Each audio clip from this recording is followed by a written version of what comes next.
Hey guys నమస్తే and welcome to hit TV. నేను మీ anchor Reena. అసలు టీమిండియా పరాజయాల పరంపర ఎందుకు వెంటాడుతుంది? ఎంచుకునే దానిలో తప్పులేమైనా చేస్తున్నారా? అసలు ఓటమికి కారణాలేంటి అనే వివరాల్ని మనకు తెలియజేయడానికి మనతో పాటు ఉన్నారు వెంకటేష్ గారు, క్రికెట్ అనలిస్ట్. ఆయన్ని అడిగి మనం దీని గురించి కొన్ని వివరాలు తెలుసుకునే ప్రయత్నం చేద్దామండి. వెంకటేష్ గారు నమస్కారం. నమస్తే రీనా. హాయ్ సార్, బాగున్నారా? I'm very good. సో ఏంటి సార్, ఏమైంది టీం ఇండియాకి? ఈ పరాజయాల పరంపర ఎందుకు కొనసాగుతుంది? అండ్ అలాగే ఈ సఫారీ చేతిలో ఓటమి పాలవ్వడం, అసలు దీన్ని ఎలా చూస్తారు మీరు? అంటే కారణాలు, ముఖ్యమైన కారణాలు ఏమై ఉంటాయి? బ్రాడ్గా చెప్పాలంటే ఒక ఫేజ్ ఉంటుంది మనకి కలిసి రాదు. 2023 has never not been a good year for Indian cricket.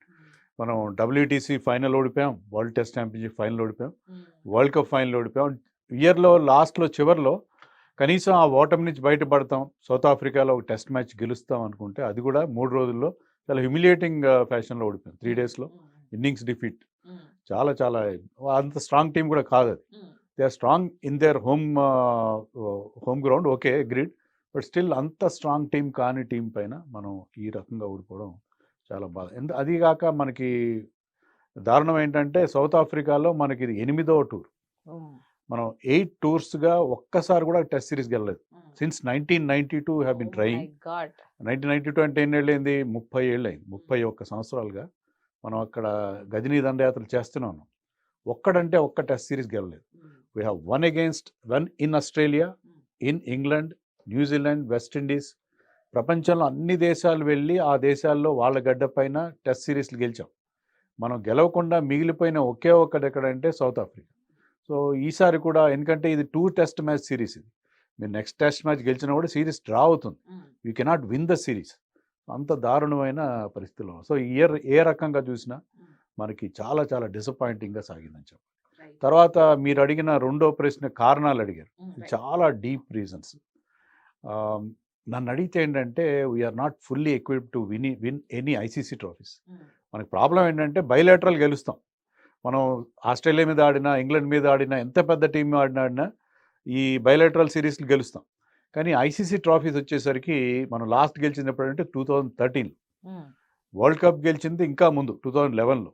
So మనకి ఇంత మంచి టీం ఉంది, మన దగ్గర ఇన్ని రిసోర్సెస్ ఉన్నాయి, రిచెస్ట్ క్రికెట్ బోర్డు ఉంది, మన దగ్గర ఆడినంత మంది ఎవరు క్రికెట్ ఆడరు, ఇంత జనాభా ఉంది, IPL లాంటి అద్భుతమైన ఒక నర్సరీ అంటే ఒక ట్రైనింగ్ గ్రౌండ్ లాంటిది ఉంది.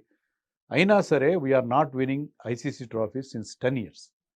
దానికి రీజన్ ఏంటంటే, క్లియర్ రీజన్, మనం వీఆర్ నాట్ ఫుల్లీ ఎక్విప్డ్. మీరు చూడండి, ప్రతి టీంలో లెఫ్ట్ హ్యాండ్ బ్యాట్స్మెన్ ఉంటారు. మన దగ్గర చాలా తక్కువ, ఒకరో ఇద్దరు ఉంటారు. ప్రతి టీంలో ఓపెనర్ లెఫ్ట్ హ్యాండర్ ఉంటాడు. Almost every team will have a opening of batsmen in all formats. Left hander మనకు ఉండనే ఉంటారు.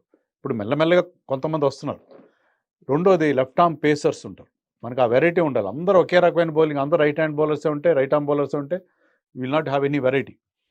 మనకి ఆ లెఫ్ట్ ఆర్మ్ పేసర్స్ లేరు. తర్వాత ఆల్రౌండర్స్ లేరు. హార్దిక్ పాండ్యా ఇంజరీ అయితే హార్దిక్ పాండ్యా ప్లేస్ని రీప్లేస్ చేయగల ఒక్క బౌలర్ ఇంత పెద్ద దేశంలో, 140 కోట్ల దేశంలో దుర్బిణేసి చూసినా కూడా మరొక seam bowling or pace bowling all rounder దొరకడం. మనకి అంత దారుణమైన పరిస్థితి. మనకి ఆల్రౌండర్స్ అదేగా, స్పిన్ బౌలింగ్ ఆల్రౌండర్స్ తక్కువ. జడేజా ఉంటాడు, అక్షర్ పటేల్ ఉంటాడు, 2-3 ఉంటారు. సో మీకు ఇంత పెద్ద దేశంలో మనం we're not catering to the basics. మన బ్యాట్స్మెన్ ఎవ్వరు బౌలింగ్ చేయరు, బౌలర్స్ ఎవ్వరు బ్యాటింగ్ చేయరు. ఇది పెద్ద సమస్య. మీరు చూడండి, మనకి వికెట్ పడినాయి అనుకోండి, Jadeja bats usual at number 7, Jadeja, Axar Patel. 8, 9, 10, 11 వాళ్ళు టేల్ ఎండర్స్, వాళ్ళు డక్అవుట్ అవుతారు, లేకపోతే మ్యాక్సిమం 10 runs చేస్తారు. అంత దారుణమైన పరిస్థితి. అక్రాస్ ఫార్మాట్స్, ఆల్ 3 ఫార్మాట్స్లో మనకి ఇదే story, same old story. Bowlers ఎవ్వరు బ్యాటింగ్ చేయరు, మన బ్యాట్స్మెన్ ఎవ్వరు బౌలింగ్ చేయరు. ఒక బ్యాట్స్మెన్ కనుక బౌలింగ్ చేస్తే you can play 1 extra batsmen. అతని మీద డిపెండ్ అవుతూ ఒక ఎక్స్ట్రా బ్యాట్స్మెన్ ఆడించుకునే అవకాశం ఉంటుంది, కానీ ఆ అవకాశం ఇవ్వట్లేదు. సో ఇన్ని సమస్యలు ఉన్నాయి. So we are not fully equipped to win the trophies. ట్రోఫీలు గెలవాలంటే మీకు you should tick all the boxes. మీకు ఏమేమి ఉండాలో దానికి కావాల్సిన అట్రిబ్యూట్స్ అవన్నీ మీకు సిద్ధంగా ఉండాలి. మీరు ఆ సిద్ధంగా లేరు. సిద్ధంగా లేకుండా how can you win trophies? మనం అనుకుంటాం ఏదో ప్రెషర్ ఉంది, అది ఉంది, ఇది ఉంది, మనకు కలిసి రావట్లేదు. That is not the reason. The main reason is we're not fully equipped. మనకు కావాల్సిన ఈ హంగులన్నీ లేవు. మనం ఏదో ఒక టీంని అట్లా తయారు చేసుకుని దానికి కొంచెం ఇటు అటు అడ్జస్ట్మెంట్ చేసుకుని you cannot win trophies. That is the main reason.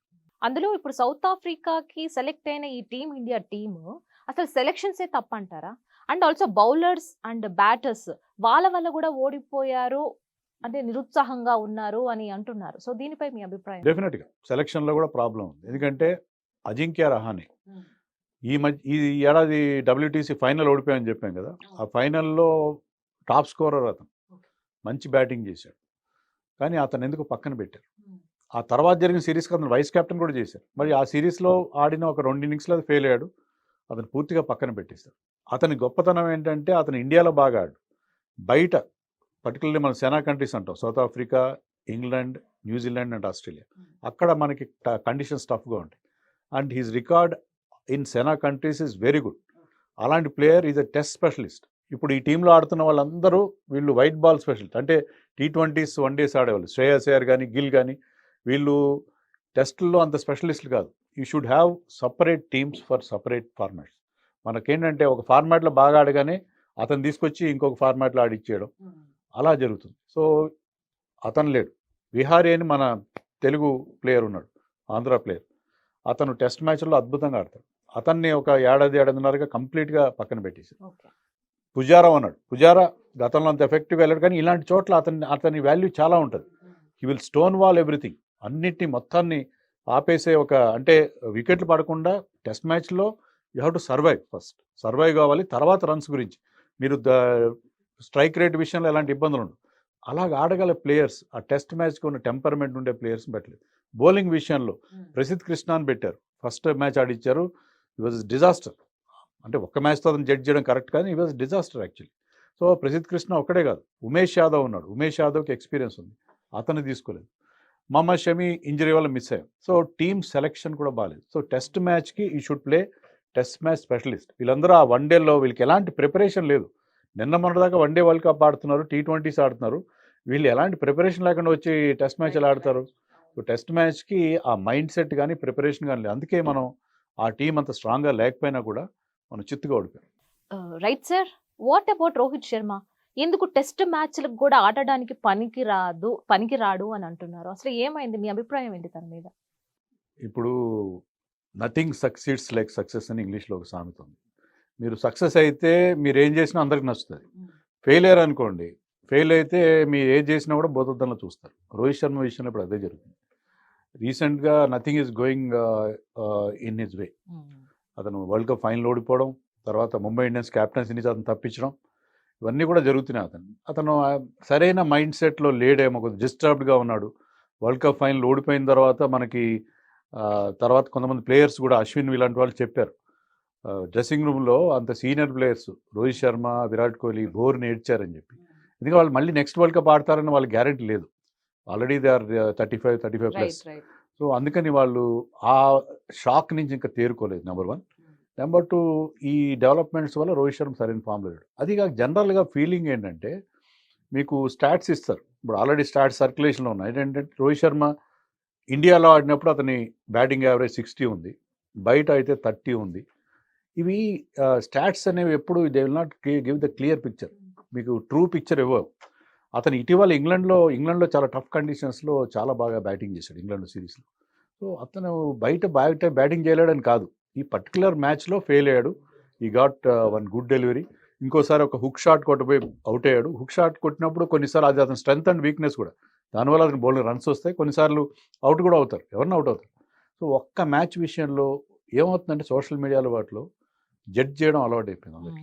ఒక్క మ్యాచ్ సరిగా ఆడకపోతే వీడు పనికిరాడు, ఏజ్ అయిపోయింది, లావ్ అయిపోయాడు, ఇలా రకరకాల. బాగా ఆడినప్పుడు ఎవ్వరికి భయం గుర్తురావు. ఒక్కసారి when you are a little bit down, people will pounce on you, నీ మీద అందరూ వాళ్ళ మీద విరుచుకుపడతారు. సో ఇలాంటిది ఇండియన్ క్రికెట్లో ముఖ్యంగా సోషల్ మీడియా వల్ల చాలా ప్రమాదం జరుగుతుంది. వాళ్ళు ఎంత స్ట్రగుల్కి గురవుతున్నారు. ఇవి వాళ్ళ దృష్టి, వాళ్ళు సోషల్ మీడియా చూడరు, చూస్తే వాళ్ళు ఈ మాత్రం కూడా ఆడలేరు. అయినా వాళ్ళ చెవిలో ఏదో ఒక రకంగా పడుతుంటాయి. కొంతమంది వాళ్ళ మిత్రులు షేర్ చేస్తారు, వాళ్ళకి తెలియకుండానే కొంతమంది మీ గురించి ఇలా అంటున్నారని చెప్తారు. అనవసరంగా ఆల్రెడీ వాళ్ళు ఇబ్బందుల్లో ఉన్న వాళ్ళని మన ఇబ్బంది, మీకు తెలియదు, సగం విషయాలు తెలియని వాళ్ళు హాఫ్ నాలెడ్జ్ చేసే కామెంట్ల వల్ల చాలా డ్యామేజ్ అవుతుంది. ఇప్పుడు ఫర్ ఎగ్జాంపుల్ ఈ take the case of KL Rahul. KL రాహుల్ని ట్రోల్ చేసినట్టుగా ఎవరు చేయరు. కానీ మన వరల్డ్ కప్లో అతను ఆడింత అద్భుతంగా ఎవరు ఆడలేదు. టెస్ట్ మ్యాచ్లో బాగా ఆడాడు. వికెట్ కీపింగ్ చేయమంటే చేస్తున్నాడు. వికెట్ కీపింగ్ ఏ ఫార్మాట్లో ఓపెనర్గా ఆడేవాడు గతంలో, ఇప్పుడు మిడిల్ ఆర్డర్లో అక్కడ కూడా రన్స్ చేస్తున్నాడు. అంత మంచి ప్లేయర్ని అతన్ని సోషల్ మీడియాలో విపరీతంగా ఒక రేంజ్లో ఆడుకుంటారు, భయంకరంగా ఆడుకుంటారు. అతని ఫ్యామిలీని తీసుకొస్తారు, అతని మీద చెప్పలేని బూతులతో తిడతారు. కానీ అతను నిన్న కూడా చెప్పాడు, నాకు సోషల్ మీడియా వల్ల డ్యామేజ్ జరుగుతుంది, కానీ ఏంటంటే ఇవన్నీ వదిలేసుకుని నా ఆట ద్వారా వాళ్ళకి సమాధానం చెప్దామని చెప్పాడు కూడా. సో చాలా ఈ సోషల్ మీడియా వల్ల మనకు తెలియని డ్యామేజ్ చాలా జరుగుతుంది ఇండియన్ క్రికెట్. రైట్ సార్, మీరు అన్నట్టు కేఎల్ రాహుల్ అండ్ అలాగే కోహ్లీ ఇద్దరే ఉన్నారు ఇప్పుడు ప్రెసెంట్ టీంలో, ఇద్దరు ఆడేట వాళ్ళే. మిగిలిన వాళ్ళు చేతులు ఎత్తేస్తున్నారా, లేక వాళ్ళలో ఉన్న ఆ జోష్, ఆ ఎనర్జీ ఏమైపోయిందంటారు? అసలు ఇంత నిరుత్సాహంగా ఎందుకు కనిపిస్తున్నారు? మళ్ళీ టీం ఇండియా ఫామ్ అవ్వాలంటే, మళ్ళీ ఉత్సాహంగా ఆడాలంటే వాళ్ళు ఎలా కొనసాగితే బెటర్ అంటారు? ఒకటి రేనా, ఇప్పుడు బేసిక్గా వీళ్ళెవ్వరు కూడా ఈ ఫార్మాట్కి ప్రిపేర్డ్గా లేరు. ఓకే. నిన్న మొన్నటి దాకా వైట్ బాల్ క్రికెట్ ఆడారు. దానికి ఆడాల్సిన it is totally different ball game. అక్కడ మీరు ఆడాల్సిన స్టైల్ వేరే. ఇక్కడ ఏంటంటే అక్కడ ప్రతి బాల్ని కొట్టాలి, ప్రతి బాల్ని మీరు ఆడాల్సింది. ఇక్కడ ఎన్ని నెంబర్ ఆఫ్ బాల్స్ మీరు వదిలేస్తే అంత మంచిది. సో ఈ format is totally different. So దీనికి ప్రిపరేషన్ ఉండాలి, ప్రిపరేషన్ లేదు. మన వాళ్ళు ఆ వన్డే వరల్డ్ కప్ ఆడిన తర్వాత కొన్ని T20s ఆడారు కొంతమంది. దానివల్ల వీళ్ళకి ఉన్న ప్రిపరేషన్ ఏదంటే ఒక ఇంటర్ స్క్వాడ్ మ్యాచ్ అన్నాడు, ఇంట్రా స్క్వాడ్ మ్యాచ్ అంటే అక్కడున్న మన ఇండియా ఏ టీంతో వాళ్ళకి మ్యాచ్ ఆడారు. అది జస్ట్ నెట్స్లో ఆడడం లాగానే ఉంటుంది, దాంట్లో ఏం తేడా ఉండదు. కాంపిటేటివ్ ఇంట్రెస్ట్ లేని మ్యాచ్ ఆడారు. సో ఎలాంటి ప్రిపరేషన్ లేకుండా మీరు ఇంత పెద్ద టెస్ట్ సిరీస్ని అంత టఫ్ కండిషన్స్లో ఆడడానికి ప్రిపరేషన్ ఉండాలి. అది మనం ఇంతమంది చెప్పుకున్నట్టుగానే శుభ్మన్ గిల్ కానీ, శ్రేయస్ అయ్యర్ కానీ, యశస్వి జైస్వాల్ కానీ ఈ ఫార్మాట్లో వాళ్ళకి ఎలాంటి అలవాటు లేదు. సో మనం ఏంటంటే ఆ టెస్ట్ స్పెషలిస్ట్ని పక్కన పెట్టేసి వీళ్ళు వన్డేల్లో బాగా ఆడారు, T20లో బాగా ఆడారు, IPLలో బాగా ఆడారని చెప్పి వీళ్ళని తీసుకొచ్చి టెస్ట్ మ్యాచ్లు ఆడిస్తే మనకి ఇలాంటి రిజల్ట్స్ వస్తాయి. You have a special team for test matches. వాళ్ళని ఆడించింది. గతంలో VVS లక్ష్మణ్ వరల్డ్ కప్లో ఆడలేదు, ఒక్క వరల్డ్ కప్ ఆడలేదు, కానీ టెస్ట్ మ్యాచ్లో అద్భుతంగా ఆడాడు. ఎందుకంటే అతను టెస్ట్ స్పెషలిస్ట్. అది రాహుల్ ద్రావిడ్ వన్డేస్ ఆడినప్పటికీ చాలా రోజుల తర్వాత వన్డేస్ వదిలేసి ఈ played only test matches. So అలాంటి ఒక స్పెషలైజేషన్ అనేది అవసరం. మిగతా దేశాల్లో క్యాప్టెన్లే వేరే ఉంటారు. వన్డేకో క్యాప్టెన్ ఉంటాడు, టెస్ట్కో క్యాప్టెన్ ఉంటాడు, T20 మనకి అన్ని ఫార్మాట్స్కి ఒకటే కెప్టెన్. టీం కూడా ఒకరిద్దరు మినహాయించి అందరూ వాళ్ళే ఉంటారు. సో ఆ స్పెషలైజేషన్ మీరు మెయింటైన్ చేయనంత వరకు ఇలాంటి రిజల్ట్సే వస్తాయి. We cannot blame individual. Iyer బాగా ఆడలేదు, పలానివాడు బాగా ఆడలేదు, ఓన్లీ రాహులే బాగా ఆడాడు, విరాట్ కోహ్లీ బాగా ఆడని మనం స్పెసిఫై చేయడానికి, వాళ్ళని పాయింట్అవుట్ చేయడానికి కరెక్ట్ కాదు. జనరల్గా ఏంటంటే they are not prepared to face this format. ఈ ఫార్మాట్ 5 రోజులు ఆడాలి. 5 రోజులు ఆడడానికి మీకు డిఫరెంట్ మైండ్ సెట్ కావాలి, డిఫరెంట్ టెంపర్మెంట్ కావాలి. ఆ టెంపర్మెంట్ వీళ్ళలో లేదు. That is the major problem. Right sir, ఇందాక మీరు అన్నట్టు మన టీంలో ఆల్రౌండర్స్ కొరత చాలా బాగా ఉంది. సో ముఖ్యంగా చూసుకుంటే చాలా వరకు బౌలర్స్ చేతిలోనే ఎక్కువ ఉంటుంది, అలాగే దాంతోపాటు బ్యాటింగ్స్ కూడా. సో బౌలర్లో ఏమన్నా లోపం ఏమైనా ఉందా బౌలర్స్లో? బౌలింగ్ అటాక్ కూడా మనకు సరిగ్గా లేదు. మనకి బయట దేశాలకు వెళ్ళినప్పుడు ప్రాబ్లం ఏంటంటే బ్యాటింగ్ సరిగ్గా చేయరు. బౌలర్స్ అక్కడ కండిషన్స్లో మన ఫాస్ట్ బౌలర్స్ మంచి బౌలింగ్ చేస్తారు. కానీ ఈ మ్యాచ్లో చూస్తే ఏంటంటే మనం 2 ఇన్నింగ్స్లో కూడా ఒకసారి 200 జస్ట్ అబౌట్ క్రాస్ అయ్యాం, 245 చేసాం, ఇంకోసారి 131కి ఆల్అౌట్ అయ్యాం. కానీ వాళ్ళు ఒకే ఇన్నింగ్స్ ఆడారు, దాంట్లో 400 రన్స్ చేశారు, 408 రన్స్ చేశారు. దానికి మన బౌలింగ్ వైఫల్యం క్లియర్గా కనిపిస్తుంది. Jasprit Bumrah is very good in all formats, కానీ అతను 1.5 ఇయర్ తర్వాత టెస్ట్ మ్యాచ్లో ఆడుతున్నాడు. సో ఈ ఫార్మాట్లో అతనికి తగిన ప్రిపరేషన్ లేదు. Siraj is still learning in test matches. అతను కూడా పర్వాలేదు, కానీ ప్రసిద్ధ్ కృష్ణని ఆడించడం అది చాలా పెద్ద. మన టీంలో ముఖేష్ కుమార్ ఇంకో మంచి బౌలర్ ఉన్నాడు, కానీ ప్రసిద్ధ్ కృష్ణ కాస్త హైట్ ఉన్నాడు, అతనికి ఎక్స్ట్రా బౌన్స్ ఉంటుందని చెప్పి అతను ఆడించారు తప్ప Mukesh Kumar has already played test matches and he has performed in all 3 formats. అతన్ని ఆడించకుండా ప్రసిద్ధ్ కృష్ణ ఆడించడం చాలా పెద్ద మిస్టేక్. శార్దుల్ ఠాకూర్లో ఏంటంటే మనకు ఆల్రౌండర్స్ కొరత వల్ల, హార్దిక్ పాండ్యా ఇంజర్డ్ అవ్వడం వల్ల అతన్ని ఆడిస్తున్నాం. అతను కొంత బ్యాటింగ్ చేస్తాడు, కొంత బౌలింగ్ చేస్తాడు. ఇది జాక్ ఆఫ్ ఆల్ ట్రేడ్స్ అంటారే, దీంట్లో మాస్టర్ ఇన్ నన్ అని. అతను అటు బ్యాటింగ్లో అంతంత మాత్రం, బౌలింగ్లో అంతంత మాత్రం. అలాంటి ప్లేయర్ని మనం ఆడించుకోవాల్సి వస్తుంది for the reason that we're not having good all rounders. So సరైన ఆల్రౌండర్స్ లేక శార్దుల్ ఠాకూర్ని ఆడించుకోవాల్సి వస్తుంది. 1 వికెట్ తీశాడు, 20 రన్స్ చేశాడు. సో అలాంటి ఒక పరిస్థితి మనకున్నది. సో మనకి అక్కడ talent pool in certain areas లేదు. మీకు అదే ఓపెనింగ్ బ్యాటింగ్ తీసుకోండి, వందల మంది దొరుకుతారు, లేకపోతే మిడిల్ ఆర్డర్లో వందల మంది దొరుకుతారు. కానీ ఏవైతే డిఫికల్ట్ స్లాట్స్ ఉంటాయో వాటిని ఫిల్ చేయడానికి సరైన ప్లేయర్స్ లేవు. అక్కడ మనకి ఆ ప్రాబ్లం వస్తున్నట్టుగా మనకు అనిపిస్తుంది. సో మనకి మహమ్మద్ షమీ లేకపోవడం, మహమ్మద్ షమీ కనుక ఈ మ్యాచ్ ఆడి ఉంటే, ఈ టెస్ట్ మ్యాచ్ సెంచురియన్ టెస్ట్ ఆడి ఉంటే మ్యాచ్ మనం గెలిపించి పెట్టేవాడు. It was that his kind of pitch. So ఆ పిచ్ మీద మహమ్మద్ షమీ కనుక ఉంటే అతను గాయపడకుండా అతనున్న కరెంట్ ఫామ్లో ఈ మ్యాచ్లో మనం ఈజీగా అతను గెలిపించుండు.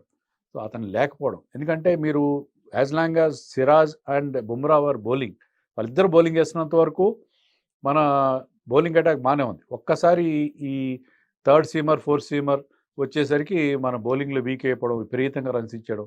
ఒక సెషన్లో, పర్టికులర్ సెషన్లో వాళ్ళు 2 hour సెషన్లో 145 రన్స్ వేశారు.